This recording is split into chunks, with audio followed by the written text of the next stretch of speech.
What's that? Eerie lights? Strange humanoids? Circles left in the ground? Quick, tell me. Fairies or aliens? They're more similar than you might know. Hi, Fae folks. The like button has been abducted by fairies, or aliens. Maybe if you subscribe, the fairy aliens will return the like button. Many people have noticed the similarities between fairies and aliens, and I'm not the first, nor will I be the last, and I'm sure that many have done a better job than me.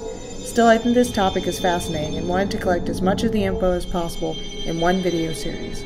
So without further ado, let's begin.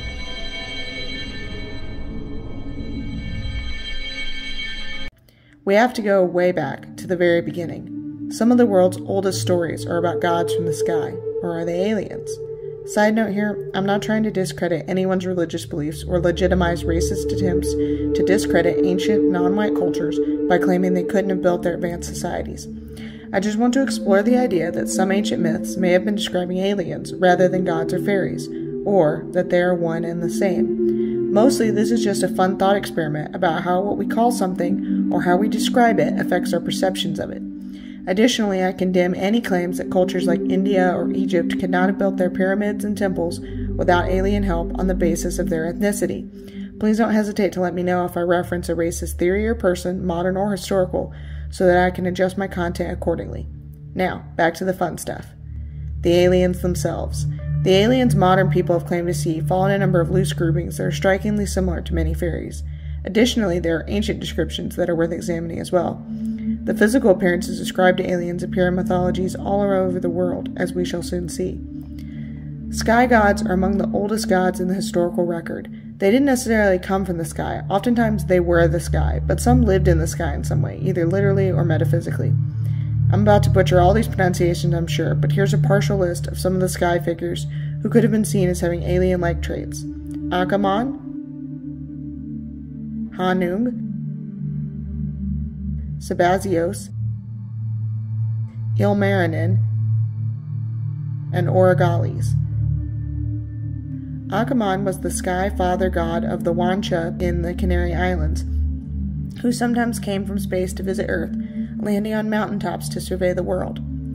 Hanung was the son of the Lord of Heaven and came to Earth from the heavens or the sky/space to live on Earth and establish the first kingdom in Korea. Sabazios, Ilmarinen, and Oragales all had advanced space technology, if you will. Sabazios was a Thracian sky father god who slew monsters with his staff of power. Ilmarinen was the Finnish sky smith god who came from the sky and forged advanced machinery like the Sampo, which could grind vast amounts of food. Oragales, a thunder and sky god from Sami mythology, had a hammer, a rainbow bow, and controlled lightning. I also want to touch on the Anunnaki in the Middle East. Modern historians believe that the Anunnaki were a pantheon of gods worshipped by the ancient Sumerians, Akkadians, Assyrians, and Babylonians, and they have strong associations with the stars and planets of the night sky. However, some have suggested that the Anunnaki were actually aliens who interacted with ancient humans. Supposedly, the Anunnaki lived on a planet called Nibiru, which is an Akkadian word meaning crossing or point of transition, and may or may not have referred to a planet. The Anunnaki came to Earth and created humanity. The moon god, known variously as Nana, Nanar, and Sin, traveled across the night sky in a moon barge. He also had associations with cattle. Fairies also have associations with cattle, as do aliens, and their sun god Utu traveled across the sky in a chariot. Remember that, because we're going to come back to god chariots later. In the Japanese folktale The Tale of the Bamboo Cutter, a race of advanced people live on the moon. These moon people can travel from the moon to Earth, are immortal, and can remove or alter people's memories. The story is fascinating, and I definitely recommend it to anyone interested in this topic. It can be read online. Further south in Australia are myths of a tribe of people who live in the sky. They brought fire, arguably the first technology, to humanity. Also in Australia, and I know I'm about to mess up this pronunciation, Papinajuwari, evil one-eyed giants who live in large huts where the sky ends in Aboriginal myth. Shooting stars are said to be their torches. We're going to come back to them later. On the other side of the world, in North America, the Hopi tell of being guided by the god Maxwell to find the land where they should settle. Maxwell led the Hopi people through a series of migrations before eventually settling them in modern-day Arizona. He guided them with a light in the sky. The pattern of their migration also seems to indicate a knowledge of the stars. Many ancient cultures had knowledge of astronomy, but things get extra weird when you realize that the land Maxwell led the Hopi to is next to the modern-day Black Mesa uranium mines. Did he lead them there because aliens need the uranium? Maxwell is usually depicted with big round eyes and a perfectly round mouth full of teeth. It's the eyes that I want to focus on. His large round eyes match those of the Greys.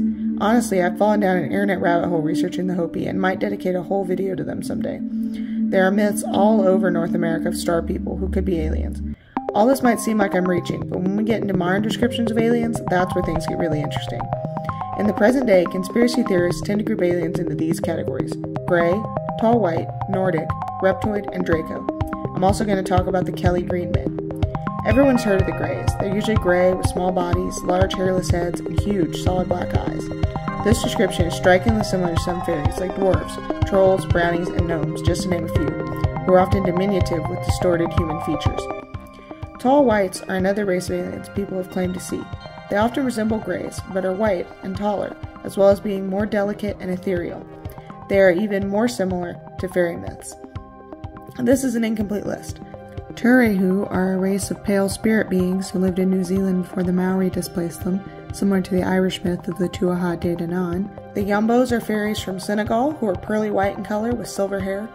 The Moon-Eyed people from Cherokee mythology have white skin and blue eyes, and carvings seem to depict them as bald with prominent eyes. Quinkin are humanoids depicted in Aboriginal rock art with elongated limbs and droopy ears. We don't know what exactly they were meant to depict or what color they were, but they are shown as larger than humans in the rock art, so they have the height and elongated form of the Tall Whites. Lastly, angels, particularly as described in the medieval period, are tall, white, and ethereally beautiful. Older descriptions of angels are frankly even weirder. Now, I'm not saying angels are aliens. Actually, I believe in angels as they are described in the Bible, but myths of angels not described in the Bible could potentially be attributed to Tall Whites. I also want to mention the Kelly Green Men, who come from an alleged alien event in Kentucky in 1955. They were said to be little men with long arms and big heads. Some sources claim they had green skin and glowing yellow eyes. I will link a newspaper article from 1955 about the event because it's quite an interesting read. Now, this might be a description of Greys or even Quinkin, but I want to talk about them in particular because of their alleged green color, which harkens back to nature spirits. Nordic aliens are aliens resembling Norwegians, but are very tall and extremely beautiful. This to me sounds like the Norse pantheon or the Irish Tuatha De Danann. Some depictions of angels are also similar. Reptoid aliens are supposedly bipedal reptilian aliens that are often also shapeshifters. Many fairies are shapeshifters. Some examples of reptilian fairies and mythological creatures include dragons that can take human form in mythology, like Lac Lang Quan, the Dragon King who founded Vietnam, Nagas, snake people from India, and Magarakas, another race of snake people from Buddhist religious lore. Reptoid aliens are also sometimes called Dracos or Draconians. Sometimes they have wings or look like demons. They are also often giants, towering over humans. They are sometimes the leaders of the reptoid aliens. These aliens are similar to myths of demons and Satan. Remember Papinujawari? They could be Dracos. Again, to clarify, most of what we think of when we think of demons and Satan comes not from religious texts but from medieval art. That's what I'm referring to here. Dragons, as mentioned earlier, could be the same as Draco aliens. The Japanese Oni are also comparable. Now that I've established the similarities between aliens and fairies, let's move on to the encounters. UFO researcher J. Allen Hynek created a category system of alien encounters, but they could just as easily be describing fairy encounters. A close encounter of the first kind is when someone sees a UFO. Most people think of UFOs as being scientific in nature, either from aliens or from some Earth government, a spy plane, or a weather balloon. However, there are stories that date back millennia of UFOs. Are they science or magic? British sci-fi writer Arthur C. Clarke said any sufficiently advanced technology is indistinguishable from magic, so this question may be irrelevant. It all depends on how you look at it. UFOs may appear in Roman mythology, the Vedas, the Irish Book of Invasions, as well as in myths such as the global phenomenon of ghost lights and the Caribbean Secuyon. The Roman historian Livy claimed in the History of Rome, Book 21, that phantom ships have been seen gleaming in the sky. This is just one of many well-documented UFO sightings from Roman times. I've included a link to a list of these sightings in the description of this video, along with the rest of my research. Moving east, the Vedas also contain fascinating, ancient UFO sightings. They mention ships called Vimanas, the flying palaces or chariots of the gods. The Ramayana's descriptions of Vimanas sound somewhat UFO-like. However, I must also point out that they may be using poetic language and/or modern English translations misrepresent the original meaning in some way. Still, here are two other quotes that stood out to me. Chariot through the skies, and bright as the sun the chariot cast, light through the sky as on it passed. Then high in the air that best of cars traversed the path of lunar stars, sending a fitful radiance pale as moonbeams shot through cloudy veil. Now let's head over to ancient Ireland, where the Tuatha De Danann, who, if you've heard of them, probably think of them as fairies, may have arrived in Ireland in UFOs according to ancient myths. In the Book of Invasions, an 11th century Irish book that purports to be the history and origin of Ireland, there are at least 2 references to what might be UFOs. The Tuatha De Danann supposedly arrived in Ireland in dark clouds over the air. Also, during the reign of Domhnall Mac Murda, the 144th King of Ireland, ships were seen in the air. The Tuatha De Danann may seem like the archetypal fantasy race, but their magic powers and artifacts could just as easily be explained by advanced science. Or, to flip it around, if their power is magical, then so are aliens. Ancient sightings of ghost lights could also be reinterpreted to be UFO sightings. A global phenomenon, ghost lights are mysterious lights seen at night, often thought to be sentient, but usually lacking physical bodies, just being lights seen in the distance and or the sky. This is a partial list. Chochinbe, Dio, Kodama, Lusmala, Onibi, Surabibi, and Will-o'-the-Wisp. The European Will-o'-the-Wisp misleads travelers, who can even experience missing time in the myths. This is similar to modern-day UFO sightings.